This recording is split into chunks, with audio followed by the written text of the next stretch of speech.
আশা করি তোমরা সকলেই ভালো আছো। Majid Joina foundation school and college কর্তৃক আয়োজিত তোমাদের অনলাইনের এই অ্যাসাইনমেন্ট ক্লাসে আমি তোমাদের সকলকে স্বাগতম জানাচ্ছি। আর আমরা সবাই জানি যে কোভিড-19 পরিস্থিতিতে 2020 শিক্ষাবর্ষের পুনর্বিন্যাসকৃত পাঠ্যসূচির ভিত্তিতে যে অ্যাসাইনমেন্ট বা নির্ধারিত বাড়ির কাজ আমাদের শিক্ষা বোর্ড থেকে দিয়েছেন, সেটা তোমাদের ম্যাথমেটিক্সের এটা দ্বিতীয় নির্ধারিত কাজ বা দ্বিতীয় অ্যাসাইনমেন্ট যেটা, সেই অ্যাসাইনমেন্ট সম্বন্ধে আমি একটু তোমাদের ব্যাখ্যা করে দিচ্ছি যাতে তোমাদের লিখতে একটু সুবিধা হয়, যাতে তোমাদের কোনো প্রবলেম না ফেস করো তোমরা। তো অ্যাসাইনমেন্ট কিভাবে লিখতে হয় আমরা অলরেডি ইতিমধ্যে শিখে গেছি, যেহেতু আমরা অনেকগুলো অ্যাসাইনমেন্ট আমরা জমা দিয়েছি আমাদের কলেজে। তো অ্যাসাইনমেন্ট লেখার যে নিয়মটা, প্রথমে আমরা সবাই A4 সাইজের একটা কাগজ নেব, কেমন? আর পাতার চারদিকে সুন্দর করে মার্জিন টানবো, দাগ নম্বর অনুযায়ী উত্তরগুলো পরপর লিখব। যে আমি যে সৃজনশীলটা লিখব সেই সৃজনশীল কোশ্চেনটা প্রথমে আমি তুলব, দেন সেখান থেকে লিখব যে 1 নং সৃজনশীল প্রশ্নের সমাধান ক, 2 নং আবার 1 নং প্রশ্নের সৃজনশীল 2 যখন লিখব, এভাবে স্টেপ বাই স্টেপ আমরা সৃজনশীলগুলো লিখব। ওকে, এভাবে লেখার পর আবার যখন সংক্ষিপ্ত কোশ্চেনগুলো লিখব, প্রথম সংক্ষিপ্ত কোশ্চেনটা লিখব, দেন সেখানে সমাধানটা লিখব। আবার যখন আমরা 2 নম্বর সৃজনশীলটা লিখব, তখন লিখব যে 2 নং সৃজনশীল প্রশ্নের সমাধান আবার ক, খ, গ এভাবে দিয়ে লিখব প্রত্যেকটার ক্ষেত্রে, কেমন? যাতে আমাদের টিচারদের দেখতে সুবিধা হয়। আর হাতের লেখা অবশ্যই ভালো করার চেষ্টা করব। হ্যাঁ, হাতের লেখা একটু কাটাছেঁড়া করব না। আর হাতের লেখা যদি একটু খারাপও হয়ে থাকে, তোমরা সেটা কি করবো বলো তো, মানে একটু পরিষ্কার করে লেখার চেষ্টা করবো যাতে টিচার সহজেই সেটা বুঝতে পারেন। আর টপ শিট বা ফর্ম ফিট যেটা সেটা তোমরা কলেজ ক্যাম্পাস থেকে সংগ্রহ করতে পারো, আবার ইচ্ছা করলে তোমরা টপ শিটটা নিজেরা তৈরি করেও নিতে পারো, তোমাদের ইচ্ছা সেটা। ওকে, আর অ্যাসাইনমেন্টের প্রশ্ন আমাদের কলেজ ওয়েবসাইটে দেওয়া থাকবে, যেটা হচ্ছে আমাদের www.mjfscedu.bd থেকে তোমরা ডাউনলোড করে নিতে পারো। আর টপশিট পেজের সব তথ্যগুলো সুন্দর করে লিখতে হবে, কেমন? তোমাদের গার্ডিয়ানদের যে সিগনেচারের জায়গাটা থাকে, সেখানে অবশ্যই তোমরা গার্ডিয়ানদের কাছ থেকে সিগনেচারটা নিয়ে আসতে হবে। ওকে, আর অ্যাসাইনমেন্ট গ্রহণ ও জমা দেওয়ার তারিখ তোমাকে অবশ্যই লিখতে হবে। এই তথ্যগুলো অবশ্যই তোমার ফ্রন্ট পেজে সুন্দর করে লিখবা, কোনো কাটাছাড়া করবা না, কেমন? তো চলো প্রিয় শিক্ষার্থীরা, আমরা আমাদের অ্যাসাইনমেন্ট এর যে দ্বিতীয় অ্যাসাইনমেন্টটা তোমাদের দেওয়া হয়েছে সেটা নিয়ে আমরা একটু কথা বলি। তো দেখো, আমি শেখর বিশ্বাস, সহকারী প্রভাষক, গণিত বিভাগ, Majid Joina foundation school and college. তো প্রিয় শিক্ষার্থীরা, আমাদের প্রথমে যেটা দেয়া আছে, দেখো যে নির্ধারিত কাজ আমাদের কাজ 2 যেটা, প্রথম হচ্ছে দেখো চতুর্থ অধ্যায়ের যেটা হচ্ছে আমাদের বীজগাণিতিক সূত্রাবলী। আর বীজগাণিতিক সূত্রাবলী থেকে আমাদের এখানে একটা কোশ্চেন দেওয়া হয়েছে, দেখো সৃজনশীল 1, কেমন? আর বীজগণিতের সূত্রাবলী বলতে আমরা তো কতগুলো সূত্র পড়েছি, দেখো যে a+b² = a² + 2ab + b² a-2ab + b² a² - b² এই সূত্রগুলো আমরা সবাই জানি। আবার এখানে অনুসাধারণের কতগুলো সূত্র আছে, তো আমি জানি আমার সকল স্টুডেন্টরা এই সূত্রগুলো পারে। তো এই সূত্রগুলোর আলোকেই আমরা সমাধান করার একটু চেষ্টা করব, কেমন? যদি দেখো তোমার এখানে দেয়া আছে a+1/a = 5, একটা বীজগাণিতিক রাশি। তোমাকে কি নির্ণয় করতে বলছে? a-1/a এর মান নির্ণয় করে। এখন তুমি দেখো যে a-1/a এর আমি তো কোনো সূত্র জানি না, ফর্মুলা কি জানি? আমি জানি না। তো আমি আবার একটা সূত্র জানি, দেখো এই যেখানে দেওয়া আছে, দেখো যে a-b² এটা অনুসিদ্ধান্ত, যেটা a-b² অনুসিদ্ধান্ত হচ্ছে a+b² মাইনাস হচ্ছে 4ab। তাহলে এখানে যদি a+b² এর মানটা দেওয়া আছে কত বলো তো? 5। তাহলে আমি যদি 5টা বসাই, তাহলে 5a² 25 আর মাইনাস হচ্ছে 4। তার মানে 25 থেকে 4 চলে গেলে কত আসে বলো তো? 21। তার মানে a-1/a হবে কত? √21। তাহলে এই অঙ্কগুলো তোমাদের প্রথম, দ্বিতীয়, তৃতীয় যেটা দেওয়া আছে সবগুলো আমরা কি ধরে করবো বলো তো? এই সূত্রগুলো অ্যাপ্লাই করে ফেলবো। আবার দেখো তোমাকে খ খ নাম্বারটায় বলেছে a⁴ + 1/a⁴ মানটা নির্ণয় করো। তাহলে এখানে আমি দেওয়া আছে a+1/a = 5। আমি এটাকে প্রথম একবার বর্গ করব, আবার বর্গ করে সমাধান করার পর আবার পুনরায় বর্গ করব। পুনরায় বর্গ করলে আমার a⁴ এর ফাংশনটা চলে আসবে, সেখান থেকে আমি ইজিলি এটা বের করতে পারবো, কেমন? এরপর তোমাকে বলছে দেখো a³ + 1/a³ = প্রমাণ করতে বলছে 1 on 0, কেমন? তাহলে লেফট হ্যান্ড সাইড যদি আমি ধরি a³ + 1/a³, তার মানে a+b³ সরি, তাহলে a³ + b³, তাহলে a³ + b³ অনুসিদ্ধান্তটা কি দেখো তো? a³ + b³ অনুসিদ্ধান্ত হচ্ছে a+b³ - 3ab হচ্ছে a+b। তাহলে a+b এর মানটা যদি আমি বসিয়ে দিই, a+b এর মানটা আছে কত বলো তো? 5। আর 5কে যদি তুমি কিউব করো তাহলে 125, আর 3 এটা কেটে গেল।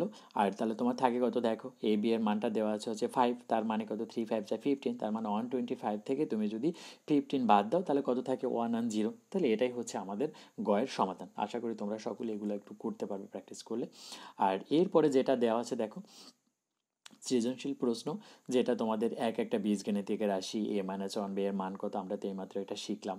তো এরপরে যেটা দেওয়া আছে দেখো, তোমাকে বলছে যে ax² + a² + 1 into x plus 1, এখানে প্রথম এখানে তিনটে এক্সপ্রেশন দেওয়া আছে দেখো, প্রথম রাশি, দ্বিতীয় রাশি, আরেকটা হচ্ছে তৃতীয় রাশি। এবার এখান থেকে প্রথমটাকে বলছে যে উৎপাদকে বিশ্লেষণ করো। উৎপাদকে বিশ্লেষণ তো আমরা জানি, উৎপাদকে বিশ্লেষণ কি বলতো, যখন কোনো বীজগাণিতিক রাশিকে দুই বা ততোধিক রাশির গুণফল রূপে প্রকাশ করা যায় তখন তাকে কি বলা হয় বলতো, উৎপাদকে বিশ্লেষণ বলে যেটা। ওকে, তাহলে অবশ্যই সেটা আমাকে কি করতে হবে বলতো, দুই বা ততোধিক রাশির গুণফল রূপে থাকতে হবে। তাহলে প্রথম রাশিটা দেখো, যদি উৎপাদকে বিশ্লেষণ করি, ax² plus a² + 1 into x plus a, আমরা তো জানি উৎপাদকে বিশ্লেষণ করতে হলে আমাকে তিনটা জিনিসের কথা একটু ভাবতে হবে, বা তিনটা তথ্য আমাকে জানতে হবে। প্রথমটা হচ্ছে দেখবো আমি কমন যাওয়া যায় কি না, তারপরে দেখবো হচ্ছে সূত্রে ফেলানো যায় কিনা, এবং শেষ স্টেপে গিয়ে দেখবো এটাকে মিডিল টার্ম ব্রেক করা যায় কিনা। তাহলে দেখো তো, আমি যদি এটাকে এক্স দ্বারা গুণ করে দিই তাহলে ax² plus a² plus x plus কত বলো তো, এবার এটাকে যদি আমি ক্যালকুলেশন করে তাহলে কি দাঁড়ায় দেখো তো, আমি ax² আর এক্স, এখান থেকে যদি আমি এক্স কমন নিই তাহলে আমার কি থাকে দেখো, এক্স কমন নিলে আমার থাকে হচ্ছে এক্স প্লাস এ, আর ওটা থেকে যদি আমি +1 কমন নিই তাহলে কি থাকে এক্স প্লাস এ। তার মানে দুইটা থেকে আমি একটা নিলাম এক্স প্লাস এ, আর এর পাশে আছে এক্স প্লাস 1, তাহলে এক্স প্লাস এ ইন্টু এক্স প্লাস 1, এটাই হবে উত্তর। আর বাকিগুলো তোমরা অবশ্যই তোমরা করতে পারবে এগুলো, এটা তোমাদের বইয়েই দেওয়া আছে। কেমন? এরপরে দেখো কি দেওয়া আছে, এরপরে যেটা একাদশ অধ্যায় থেকে তোমাদের কি করতে বলছে দেখো, যে গাণিতিক গড়, মধ্যক, প্রচুরক, আর একটা কি বলতো, লেখচিত্র, আর একটা হচ্ছে পাইচিত্র যেটা। ওকে, গাণিতিক গড় তো আমরা জানি, এটা তথ্য উপাত্ত একাদশ অধ্যায় তোমার যেটা পরিসংখ্যান, কেমন? আর পরিসংখ্যান তো আমরা পড়েছি। তো পরিসংখ্যানের ক্ষেত্রে আমরা জানি যেটা গাণিতিক গড় যখন নির্ণয় করতে বলা হয়, গাণিতিক গড়ের সূত্রই হচ্ছে কি বলতো, x bar equal to summation of a pi x i by হচ্ছে এন, মানে এক্স এর উপরে যে টান মাইনাস চিহ্নটা দেওয়া হয় এটাকে বার বলা হয়, কেমন? তো x bar equal to summation of a pi x i by হচ্ছে এন। আর এখানে এ পাই হচ্ছে কি বলতো, এখানে এ পাই হচ্ছে তোমার গণসংখ্যা, আর এক্স আই হচ্ছে তোমার শ্রেণী মধ্যমান, আর যেটা এন এটা হচ্ছে তোমার টোটাল গণসংখ্যা, মানে আমার টোটাল গণসংখ্যা কত দেওয়া আছে এটাই হচ্ছে আমার কি বলতো এন। তার মানে আমাকে যদি কখনো গাণিতিক গড় বের করতে বলা হয় তাহলে আমি কি করব বলতো, দেখো এখানে তোমাদের যে অঙ্কটা দেওয়া আছে, এটা তোমাদের বলছে যে একটি পরিবারের বিভিন্ন খাতে মাসিক খরচের সারণী দেওয়া হলো। তাহলে খরচের আয়, এটা মাসিক মোবাইল রিচার্জ, তুই মোবাইল রিচার্জে কত টাকা ব্যয় করো, অতিথি আপ্যায়নে কত টাকা ব্যয় হয়, যাতায়াতে কত টাকা ব্যয় হয়, ঔষধ ক্রয়ে কত টাকা ব্যয় হয়, শিক্ষা সামগ্রী কিনতে কত টাকা ব্যয় হয়, এটা লিখবা। এরপর গণসংখ্যা, হ্যাঁ, জন মানে কতজন মোবাইল রিচার্জ করে, কতজন অতিথি আসলো, কতজন যাতায়াত করলো, কতজন ঔষধ কিনলো, কতজনকে জন্য শিক্ষা সামগ্রী কেনা হলো, এটা হবে তোমার গণসংখ্যা। তাহলে এটা ধরে এখান থেকে আমি কার কার মান বের করবো বলো তো, এ পায়ের মান বের করব, আর এক্স আয়ের মান বের করব, কেমন? আর হচ্ছে এন টোটাল গণসংখ্যা যেটা বের করবো, এটা ধরে আমি গাণিতিক গড়টা নির্ণয় করব। আবার মধ্যকের ক্ষেত্রে দেখো তো, ওই মধ্যকের ক্ষেত্রে সূত্র আমরা কি জানি বলো তো, মধ্যকের ক্ষেত্রে সূত্র হচ্ছে দুইটা। একটা হচ্ছে কি বলতো, একটা হচ্ছে তোমার যদি বলা হয় যে বিজোড়ের ক্ষেত্রে, আর একটা হচ্ছে জোড়ের ক্ষেত্রে। তাহলে যদি বিজোড়ের ক্ষেত্রে হয় তাহলে আমরা কি জানি, যদি এন সংখ্যক উপাত্ত থাকে এবং এন যদি বিজোড় সংখ্যা হয় তবে এই উপাত্তের মধ্যক আমাদের কি হয় বলতো, এন প্লাস 1 বাই হচ্ছে 2তম পদের মান। আবার যদি এন জোড় সংখ্যক হয় তাহলে এটার মধ্যক হবে এন বাই 2 তম ও এন বাই 2 প্লাস 1তম পদ, দুটি মানের সমষ্টি। আর এটা অবশ্যই আমাকে কি করতে হবে বলতো, মানের ক্রমানুসারে সাজিয়ে লিখে দিন আমাকে মধ্যক ফাইন্ড আউট করতে পারবে। তাহলে এটা তুমি করতে পারবা। প্রচুরক, যদি কখনো প্রচুরক, তাহলে প্রচুরক জিনিসটা হচ্ছে যে উপাত্ত সমূহের মধ্যে যে সংখ্যাটা, হ্যাঁ, সব থেকে বেশি সংখ্যক বার থাকবে সেটাই হচ্ছে কি, যে তথ্যটা সব থেকে বেশি সংখ্যক বার থাকবে সেটাকে কি বলা হয় বলো তো, উপাত্ত বলা হয়, কেমন? এটা তো আমরা সবাই জানি। তো এটা হচ্ছে উপাত্ত। তারপরে দেখো লেখচিত্র। লেখচিত্র বলতে আসলে বলা হয়েছে অনেকগুলো লেখচিত্র আমাদের থাকে, বাট তোমাদের এই স্টেপের লেখচিত্র যেটা দেওয়া আছে সেটা হচ্ছে তোমাদের আয়তলেখ দেওয়া আছে, আর একটা দেওয়া আছে তোমাদের কি বলো তো পাইচিত্র। আর আয়তলেখের ক্ষেত্রে তো আমরা জানি যে গণসংখ্যা নিবেশনের একটি লেখচিত্র হচ্ছে আয়তলেখ, আর আয়তলেখ অঙ্কনের জন্য ছক কাগজের এক্স ও ওয়াই অক্ষ আঁকা হয়, আর এক্স অক্ষ বরাবর শ্রেণীব্যাপ্তি এবং ওয়াই অক্ষ বরাবর গণসংখ্যা নিয়ে তোমার কি করা হয় বলো তো, আয়তলেখ আঁকা হয়। আর আয়তলেখের ভূমি হয় শ্রেণীব্যাপ্তি এবং উচ্চতা হয় কি বলতো, গণসংখ্যা। আশা করি তোমরা সকলেই বুঝতে পেরেছো। এরপর যেটা পাইচিত্র, দেখো পাইচিত্র হচ্ছে যে একটা বৃত্তের অভ্যন্তরে সংগৃহীত উপাত্তের শ্রেণীকে বিভিন্ন অংশে প্রকাশ করলে যে লেখচিত্র পাওয়া যায় তা হলো পাইচিত্র। কেমন? আমি আবার বলি, একটি বৃত্তের অভ্যন্তরে সংগৃহীত উপাত্তের শ্রেণীকে বিভিন্ন অংশে প্রকাশ করলে যে লেখচিত্র পাওয়া যায় তাই হলো কি বলতো পাইচিত্র। আর বৃত্তের কেন্দ্রে সৃষ্ট কোণের পরিমাণ কত থাকে বলতো? বৃত্তের কেন্দ্রে সৃষ্ট কোণের পরিমাণ থাকে 360 ডিগ্রি। তাহলে তোমরা এই পাইচিত্রে এগুলো আশা করি তোমরা বের করতে পারবা। এরপরে তোমাদের দেয়া আছে, দেখো পঞ্চম অধ্যায়ে দেওয়া আছে তোমাদের ভগ্নাংশের লঘিষ্ঠকরণ, ভগ্নাংশের যোগ, ভগ্নাংশের বিয়োগ, ভগ্নাংশের গুণ, ভগ্নাংশের ভাগ। আর ভগ্নাংশ তো আমি জানি যেটাকে এ বাই বি আকারে প্রকাশ করে, সেটাই তো একটা ভগ্নাংশ। আর ভগ্নাংশগুলো থেকে তোমাদের যে অঙ্কগুলো এখানে আছে লঘিষ্ঠ আকারে প্রকাশ করো, গরিষ্ঠ আকারে প্রকাশ করো, এটা প্রত্যেকটাকে আমি উৎপাদকে বিশ্লেষণ করব। যেমন তোমার দেখো প্রথম অঙ্কটা কি দেওয়া আছে এখানে, x square minus 6x plus 5 by হচ্ছে এক্স স্কোয়ার মাইনাস 25, এত রাশিকে লঘিষ্ঠ আকারে প্রকাশ করো। তাহলে তোমার দেখো এখানে কিন্তু তুমি দেখবো যে প্রত্যেকটা অংশকে আমি দেখবো প্রথম কমন না, সেই উৎপাদকে বিশ্লেষণের মতো প্রথমে দেখবো কমন নেওয়া যায় কিনা, তারপরে দেখবো ভাগ সূত্রে ফেলানো যায় কিনা, তারপরে দেখবো মিল টার্ম ব্রেক করা যায় কিনা। কেমন? তাহলে এটা করে আমার যেটা থাকবে সেটাই হচ্ছে কি বলতো আমার লঘিষ্ঠকরণ। যেমন x square minus 6x plus 5, তার মানে কি বলতো এখানে এক্স স্কোয়ার মাইনাস 5x আর মাইনাস হচ্ছে কি বলতো এক্স ইকুয়াল টু 5। তার মানে এই দুইটা থেকে আমি উৎপাদকে বিশ্লেষণ করব, নিচেরটাকেও এক্স স্কোয়ার মাইনাস কি 5 স্কোয়ার, এটাকে উৎপাদকে বিশ্লেষণ করব, কাটাছেড়া করব, কেটে দেবো পরে নিচে যেটা থাকবে সেটাই হচ্ছে আমাদের লঘিষ্ঠ আকার। কেমন? আবার 2 নম্বরে দেখো a minus b by a plus b by b is equal to কত, তার মানে এই দুইটার লসাগু হচ্ছে আমার এ বি। তাহলে এ মাইনাস বিকে আমি একবার বি দ্বারা গুণ করব, প্লাস এ মাইনাস বিকে আবার এ দ্বারা গুণ করব, ক্যালকুলেশন করে যেটা থাকবে সেটা হচ্ছে আমাদের অ্যান্সার।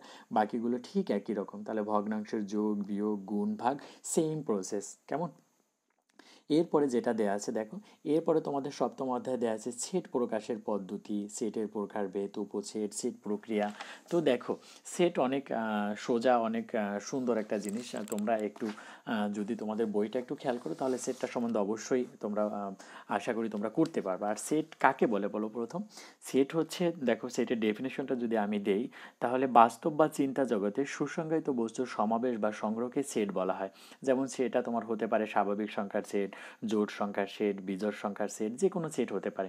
আর সেটের বৈশিষ্ট্য হচ্ছে সেটকে তোমার ইংরেজি বড় হাতের বা ক্যাপিটাল লেটার দ্বারা প্রকাশ করা হয়। আর সেটের যে সদস্যগুলো থাকবে সেটি ইংরেজি ছোট অক্ষর a b c d x y ইত্যাদি দ্বারা প্রকাশ করা হয়। কেমন? আর যখন তুমি সেটটাকে আমি প্রকাশ করবো, সেটের সদস্যগুলোকে অবশ্যই আমাকে সেকেন্ড ব্র্যাকেটের ভিতর কী করতে হবে বলো তো, কমা দিয়ে দেন আমাকে লিখতে হবে। আর এই সেটের প্রকারভেদ বলতে আসলে সেটের অনেকগুলো প্রকারভেদ আছে। কেমন?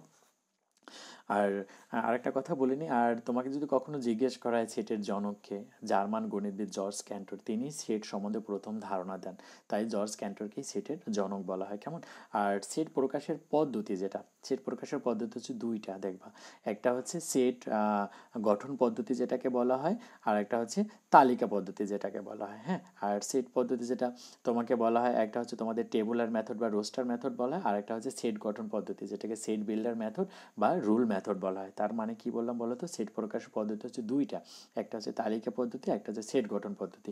তালিকা পদ্ধতিকে বলা হয় টেবুলার মেথড, আর তোমার যেটাকে বলা হয় সেট গঠন পদ্ধতিকে বলা হয় সেট বিল্ডার মেথড, যেটাকে তুমি রুল মেথডও বলতে পারো। আর উপসেট, উপসেট খুব মজার একটা জিনিস। দেখো যে কোনো সেটের যে উপাদান সংখ্যা থাকবে, যেমন কোনো সেটের উপাদান সংখ্যা যদি n হয় তাহলে ওই সেটের উপসেট সংখ্যা হবে 2n।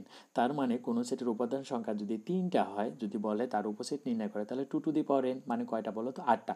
আবার যদি প্রকৃত উপসেট সংখ্যা নির্ণয় করতে বলা হয় তাহলে 2n-1। আমি যদি একটা সেট তোমাকে বলতাম এর উপাদান সংখ্যা এ বি সি স্মল লেটার, তাহলে এটা 3টা। যদি বলতাম প্রকৃত উপসেট কত, তাহলে 2n-1, তার মানে 8 - 1 মানে কত, 7।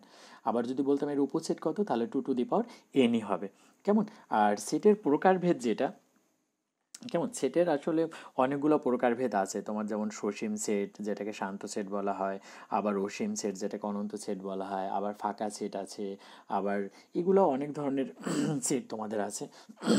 তো এগুলা তোমরা একটু বাসায় দেখলে অবশ্যই সেট সম্বন্ধে যে অঙ্কগুলো আছে তোমরা অবশ্যই করতে পারবা। ওকে, তাহলে দেখো এখানে তোমাকে ফার্স্ট কোশ্চেন বলছে সেট কাকে বলে, তাহলে সেট তো আমি বললাম সেটের ডেফিনেশন। আবার এ ইজ ইকুয়াল টু 1 2 3 এর উপসেট কয়টি ও কী কী, তাহলে এর উপসেট আমি বের করতে পারবো। উপসেট হচ্ছে 2n হচ্ছে এলিমেন্ট সংখ্যা, মানে টোটাল কয়টা উপাদান আছে।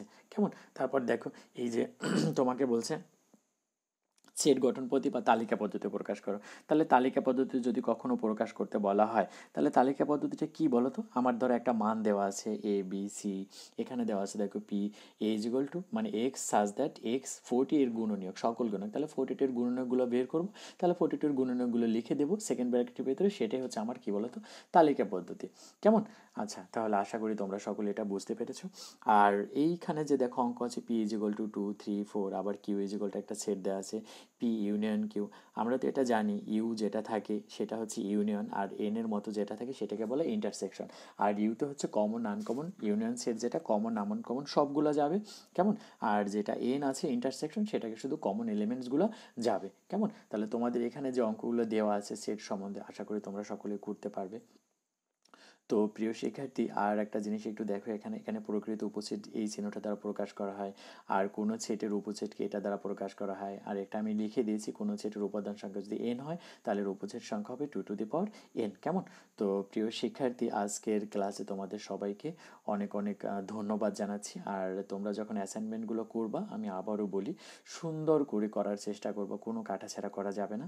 আর এই অ্যাসাইনমেন্টের সমাধান আসলে সবখানেই দেওয়া আছে, তোমরা এটা অনলাইনেও খুঁজে পেতে পারো, তোমরা বইয়ের হেল্প নিতে পারো, আবার আমি তোমাদের বলে দিলাম ট্রিক্সগুলো, এগুলো অবলম্বন করতে পারো। তো সব মিলিয়ে তোমরা সুন্দর করে নিজেরা অ্যাসাইনমেন্টটা তৈরি করে সবাই সুন্দর করে টিচারদের কাছে জমা দেবে। সবাই অনেক ভালো থাকো, সবাইকে অনেক ধন্যবাদ জানিয়ে আজকের ক্লাস আমি এখানেই শেষ করছি।